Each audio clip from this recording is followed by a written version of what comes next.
Today, I'm going to be sharing with you guys what I eat in a week living in Toronto. Well, sort of, because everything you're about to see is recorded on a single weekend.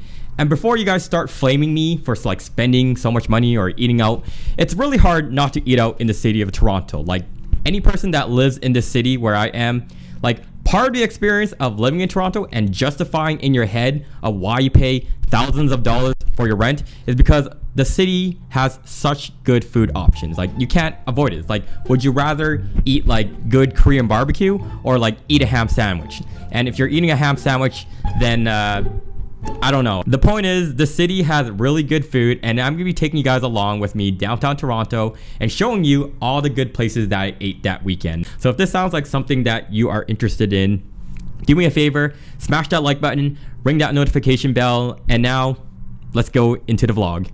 So starting the vlog out, my sisters and I, we all did a morning workout over at the well. After the workout, we were pretty hungry itself, but we wanted to grab some coffee.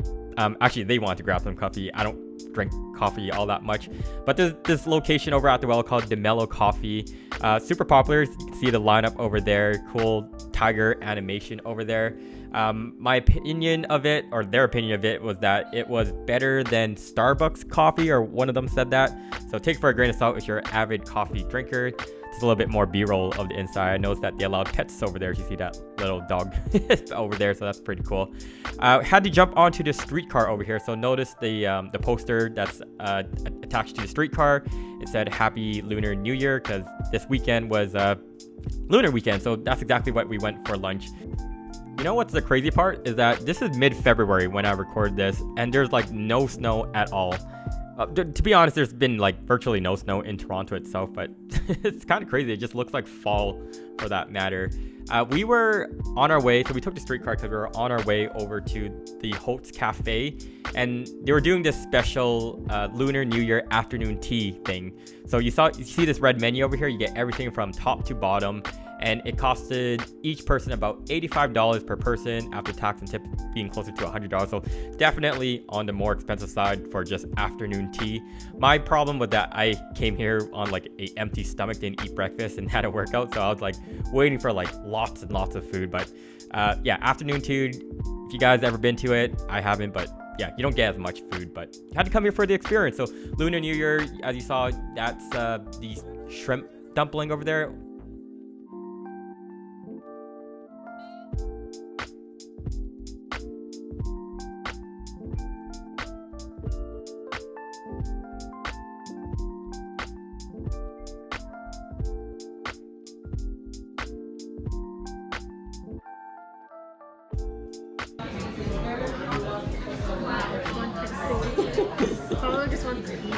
My overall opinion of the HOLTS Cafe is that it's definitely on the more luxurious side, like paying $85 or close to even $100 for an afternoon tea.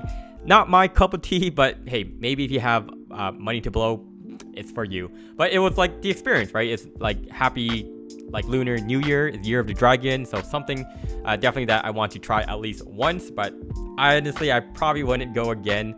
That's just me messing around with the matcha cake over here. I thought it was a drink, but turns out it's not. And then afterwards, we were like completely like super full. So from that area of the HOLTS Cafe was around the Bloor Yonge area.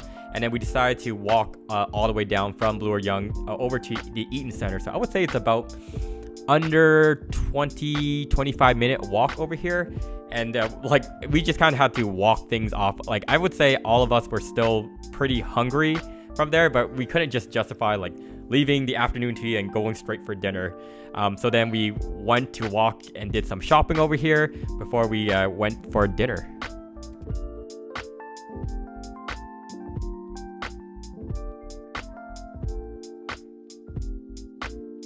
So at this point, it was dinner time. We were still hungry from afternoon tea, so we went to this place called DALDONGNAE. It is one of my favorite Korean barbecue spots all in Toronto.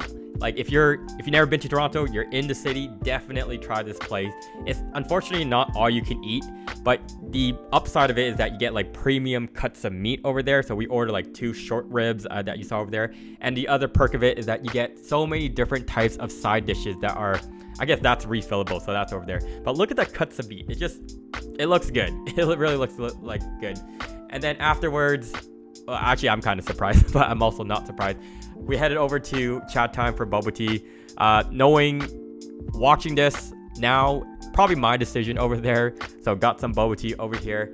And then I think afterward, this must have been the next day over here. I went to play some basketball over here. So no food over here. If anything, I'm trying to build an appetite over there. But hey, watch me shoot some basketballs if anyone's interested.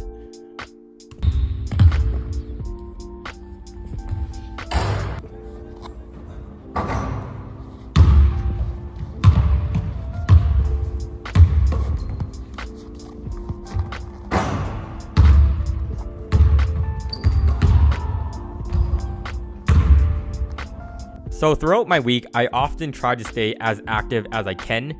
And I do this by either going to the gym, doing classes, swimming, running, all that sort of thing. But if I'm not doing any of that stuff, I like to kind of go back to the main sport that I fell in love with, which is playing basketball.